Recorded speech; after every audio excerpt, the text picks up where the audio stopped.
All right, let's get into it. When we think of the 90s, it is so easy to get lost in all the nostalgia. But really, the decade was so much more than just sitcoms and that screeching dial-up tone. It was this pivot point where an old world was ending and a new one was just beginning. So, what we're going to do is deconstruct the 90s by looking at its core tensions, these clashing cultures that really truly defined the era. Totally. And this quote is everything because it just shatters the rosy picture we have of the 90s now. For the people who were actually living it, especially young Gen Xers, it was not some golden age. The vibe, a lot of the time, was cynical. It was disaffected. It wasn't until after major events like 9/11 or the 2008 crash that we started looking back on it as this simple, happy-go-lucky time. But on the ground, the feeling was a lot more whatever. And that whatever attitude, it definitely had a soundtrack. The first huge cultural battle of the 90s was really fought on the airwaves, and it pitted two completely dominant and totally opposing sounds against each other. So on one side, you've got the rain-soaked, moody sound of Seattle Grunge, and on the other, the hard, concrete grit of New York hip-hop. Right, and these sounds didn't just appear out of thin air. They were literally engineered by their environments. Seattle, you have to remember, was geographically isolated.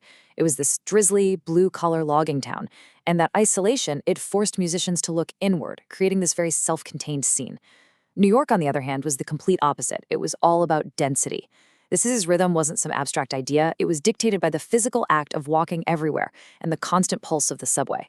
And this right here just perfectly captures what it felt like to live it. Grunge was raw, it was full of that iconic loud, quiet, loud dynamic that feels like it could only have been born in a garage. It was music for looking inward, for introspection. But East Coast hip-hop, that was engineered for one person, on the move. That sample-heavy boom-bap style, which always hovered right around 90 beats per minute, that was the perfect tempo for pounding the pavement with your Sony Discman, basically creating your own personal soundtrack for the city. And just like with the music, those exact same urban environments created their own unique fashion identities. We're talking about the urban uniform. What you wore, it wasn't just a personal choice, it was a direct reflection of your city's DNA. The decade was getting pulled in two totally different directions. So on one side, you had grunge, which was basically an anti-fashion statement born from thrift stores. It was this defiant middle finger to all the gloss of the 80s. But on the other side, you had minimalism. It was a high-fashion reaction to that same 80s excess. But instead of grit, it served up clean lines and this understated, timeless elegance. It was really a clash between raw authenticity and a kind of refined sophistication. And the world of high fashion? It took that anti-glamour vibe from grunge and evolved it into something they called heroin chic. Look, it was controversial for sure, but it completely upended the ideal of beauty. Out went those glossy, wholesome supermodels, and in came this new, more fragile, almost individual look, personified by a very young Kate Ross. It made the clothes, not the larger-than-life personality, the star of the show again. And this all comes back to function. It really does. In Seattle, flannel wasn't just a fashion statement, it was for warmth. It was a direct nod to the region's logging industry.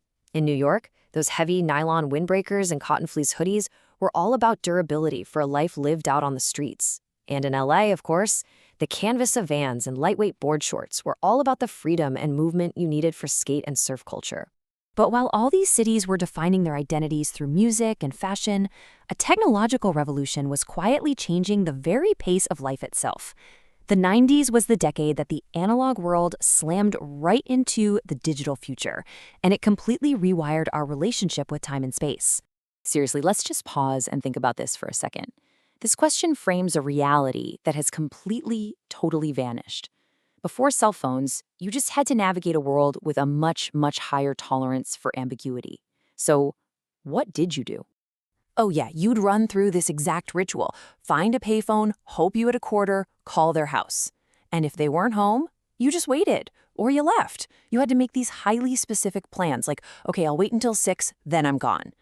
Being unreachable for hours at a time wasn't some kind of problem to be solved, it was just normal. There was zero expectation of constant contact. And this is where everything changes.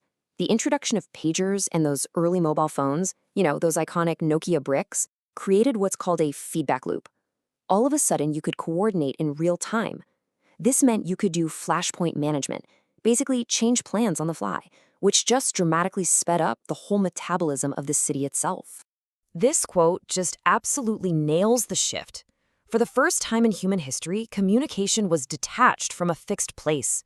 The first question was no longer who is this, it was where are you?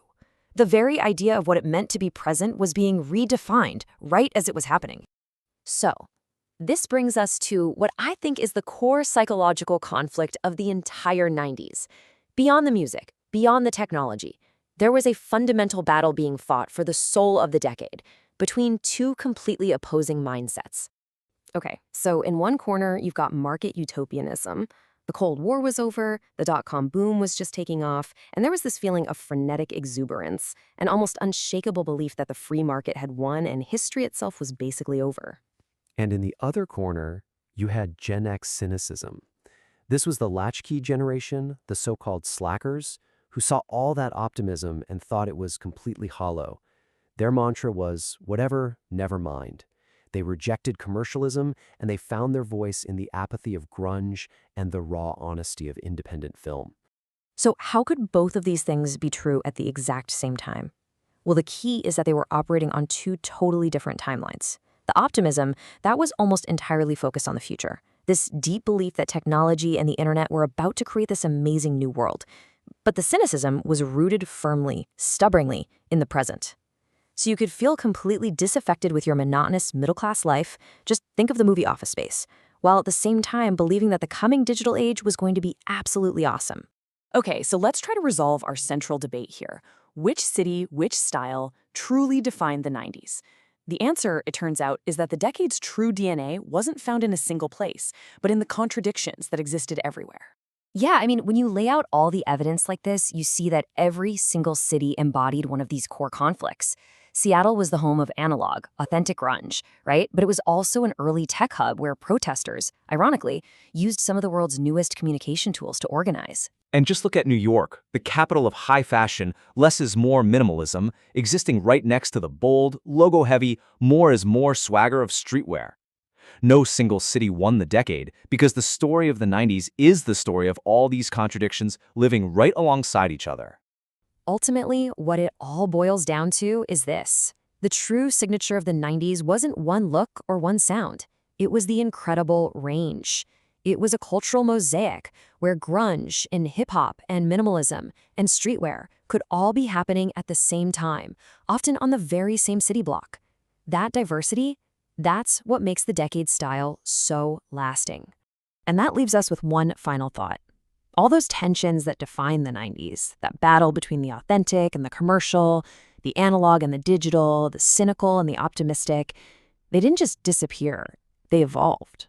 In a lot of ways, they became the foundational conflicts of our modern networked world. So the real question isn't what defined the 90s, it's which of those contradictions are still defining us right now.